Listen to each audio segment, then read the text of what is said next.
So we have two freight farms, a 2019 and a 2020 and a half model. The first one is Thelma Lou, and the second one is named Juanita, which, if you want to know, is Barney Fife's girlfriend's name. From North Carolina, if you don't watch Mayberry.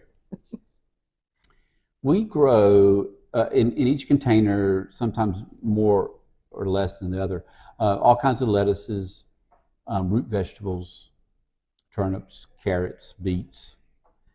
What's unique about the root vegetables, we grow them really small, so they're like micro root vegetables. All kinds of edible flowers, herbs, basils, parsley. Yeah, so it's sort of a mixed gamut. We need about 7 weeks to grow. Some varieties are 6, some are 8. There's a nursery station or seedling table, and the seeds spend 2 weeks there, and then they get transferred to the vertical panels where they spend about 5 weeks.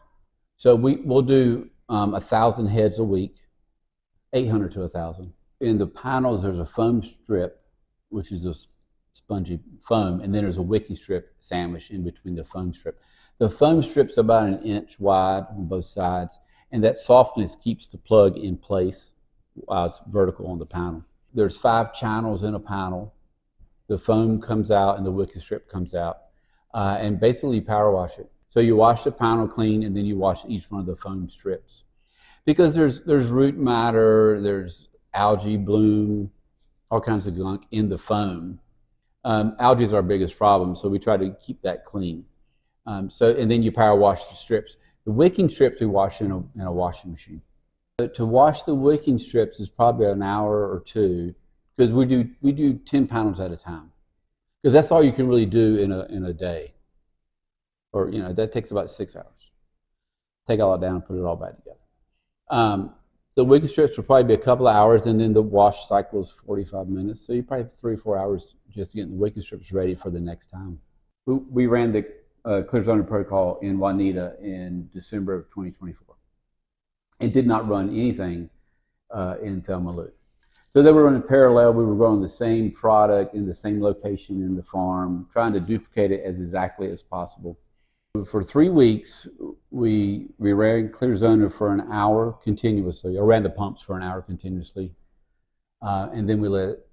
That was just cycling it through the system, because in our program for our irrigation, it runs 18 minutes every 2 hours or whatever the schedule is. But this time we ran it continuously for an hour, and then it sat in the tank with no activity, no pump. No agitation, the aerators were turned off. It just sat in that tank for 4 or 5 hours. After the 4 or 5 hours of sitting, then we turned the irrigation back on and put it back on schedule, and it ran. I think it made a difference because it let Clear Zona do what it's supposed to do, and it sat in that tank and ate up all that algae and whatever else is in there. And when it ran continuously initially in the lines, it was doing the same thing. So it broke down a lot of stuff. The tank was extremely nasty, and it was impressive how much, well, not really impressive, it was sort of scary how much stuff came out of those lines during those shock treatments. And the first shock treatment was just muddy water, and the second was a little less, and the third was a little less. Yeah, the algae growth on the wicking strips was drastically reduced. We have wicking strips in Juanita right now that still has not been cleaned, and that's 13 months later. And performance seems to be just as good. Thelma Lou, eventually we ran the protocol all the way to about September, and we just couldn't do it anymore. The yields were terrible. There was so much algae growth on the wicking strips. The plants were not getting any nutrients at all, compared to Juanita, where we ran the Clear Zona protocol and with impressive results. Mostly the strips were very clean, did not need to be clean. Our algae growth on the gutters was real minimum compared to Thelma Lou, but the biggest difference was drip emitters. In each panel, there's 88 panels, and there's 5 drip emitters per panel. So the drip emitter is a typical rainbird type drip emitter, does half a gallon an hour. It's threaded, and you screw it into the irrigation line. It's a small little orifice. There's a little diaphragm that vibrates that allows for the half gallon per hour, or whatever the ratio is. In that little diaphragm, algae bloom happens. and it clogs the drip emitter. And the drip emitter stops dripping, and then the plants on that row suffer or die. So drip emitters is a huge issue in our type of farming. It's something you have to check every week. You have to walk down the rows every week and look for clogged drip emitters. Just is what it is. There's no other way to get around. So when we did the protocol in Juanita, when we started, there's an initial surge that you told me about, and it would be painful, and it was painful. I was second guessing what we were doing, because we had almost every drip emitter was clogged every week for about 2 weeks, 3 weeks.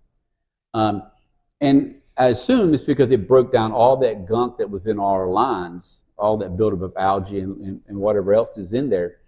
Clear Zona was breaking that down. And then that was just clogging the drip emitters repeatedly. But after about week 3, it significantly slowed down.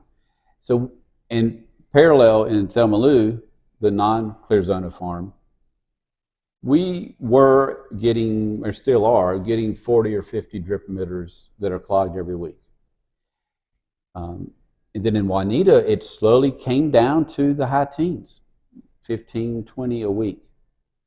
It never improved past that. It always stayed in that 12, 15, 18 every week.